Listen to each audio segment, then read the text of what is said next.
આજની પૂર્તિમાં વિનેશ અંતાણીએ એક સરસ વાત લખી છે. જો તમને લાગે કે તમને તમારા કામમાં આનંદ મળતો બંધ થયો છે કે એમાં કોઈ ચોક્કસ હેતુ નથી રહ્યો, ત્યારે તમે જીવનનો માર્ગ બદલી શકો છો.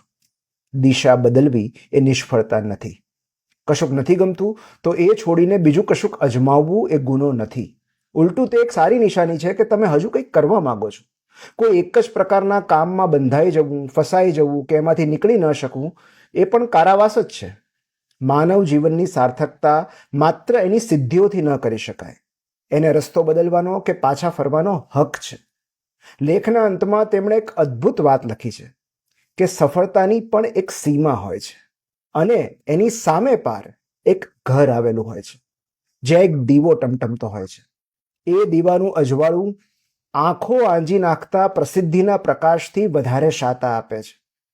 ઘરનો રસ્તો ભૂલી જવાય એ પહેલા પાછા ફરવું એ નિવૃત્તિ નથી. ઉચ્ચતમ આનંદ, હૂંફ અને સંતોષનો આરંભ છે.